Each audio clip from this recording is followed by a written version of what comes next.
ஓம் சாய்ராம். ஸ்ரீ தாஸ்கனு மகராஜ் எழுதிய ஸ்ரீ சாய்நாத ஸ்தவன மஞ்சரி 6ஆம் பாகம்.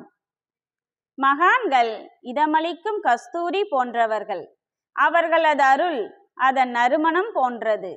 மகான்கள் ரசம் நிரம்பிய கரும்பு போன்றவர்கள். அவர்களது அருள் அந்த ரசத்தின் இன்சுவை போன்றது. மகான்கள் நல்லவரிடமும் தீயவரிடமும் ஒரே விதமாக நடந்து கொள்கிறார்கள். மாறாக பாவிகளிடமோ எல்லையற்ற அன்புள்ளவர்களாக உள்ளார்கள்.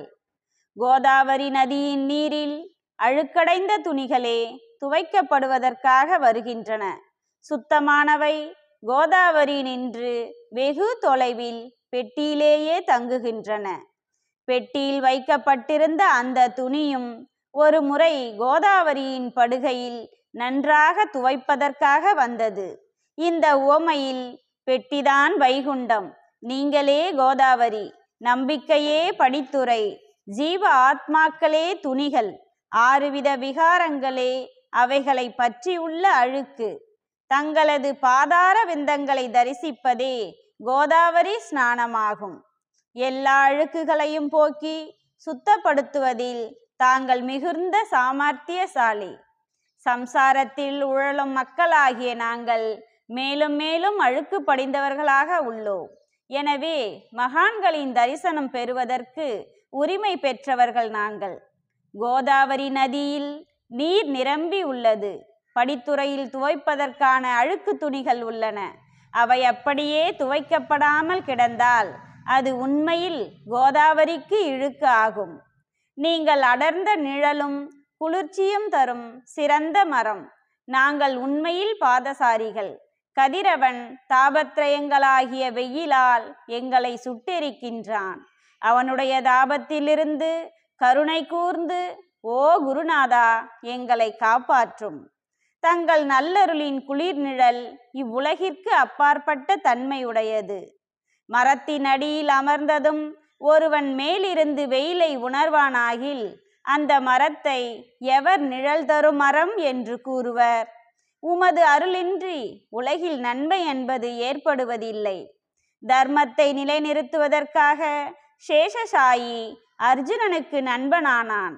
விபீஷ்ணன் சுக்கிரனுடைய அருளினாலேயே அரசன் ஸ்ரீராமனின் அருகாமையை அடைந்தான். மகான்களின் மூலமாகத்தான் ஸ்ரீஹரி மேன்மையை அடைந்தார். எந்த பிரம்மத்தை பற்றி வேதங்களில் கூட வர்ணிக்கப்படவில்லையோ அத்தகைய பிரம்மத்தை உலகத்தில் சகுனமாக செய்து வெட்கப்பட வைத்தார்கள் மகான்கள்.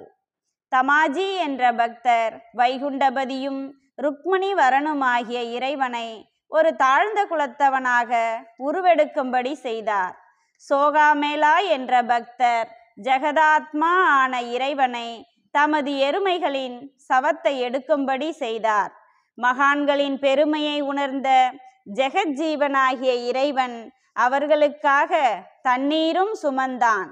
உண்மையில் மகான்கள் சச்சிதானந்த பிரபுவாகிய இறைவனின் எஜமானர்கள் ஆவார்கள். இப்போது அதிகம் சொல்வதற்கு எனக்கு வரவில்லை. நீயே எங்களுடைய தாயும் தந்தையும். ஓ சத்குரு சாய்நாதா, ஷிரடி கிராமத்தில் வசிப்பவரே, பாபா, உமது லீலைகளின் உண்மையான பொருளை எவரும் அறியவில்லை. அவ்வாறு இருக்க எனது வெற்று வார்த்தைகள் எவ்வாறு அவற்றை விளக்க முடியும் சொல்லுங்கள். ஜீவன்களுக்கு உய்வளிக்கும் பொருட்டு தாங்கள் ஷீரடிக்கு வந்தீர்கள். அகல்களில் நீரூற்றி விளக்கேற்றி எரிய வைத்தீர்கள். 7 சாண் நீளமுள்ள குறுகிய மரப்பலகையை நீங்கள் படுத்துக்கொள்ளும் கட்டிலாக்கி உங்கள் யோக சாமர்த்தியத்தின் சக்தியை பக்தர்களுக்கு காட்டினீர்கள்.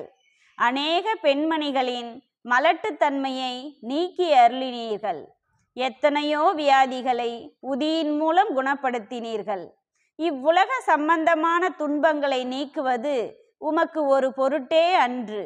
யானை ஒன்று எறும்பை ஒரு சுமையாக எவ்வாறு கருதும்? இப்போது குருநாதா, இந்த எளியவன் பால் கருணை காட்டுவீராக. நான் உமது பாதங்களை அண்டியுள்ளேன். என்னை திருப்பி அனுப்பிவிடாதீர்கள். நீர் அரசருக்கெல்லாம் அரசர், குபேரனுக்கும் குபேரர், வைத்தியர்களுக்கெல்லாம் வைத்தியர், உங்களை விட சிறந்தவர் எவரும் இல்லை. மற்ற தெய்வங்களை பூஜிப்பதற்கு அதற்கு தகுந்த சிறப்பு உபகரணங்கள் உள்ளன. ஆனால் உம்மை பூஜிப்பதற்கு உலகில் பொருட்களே இல்லை.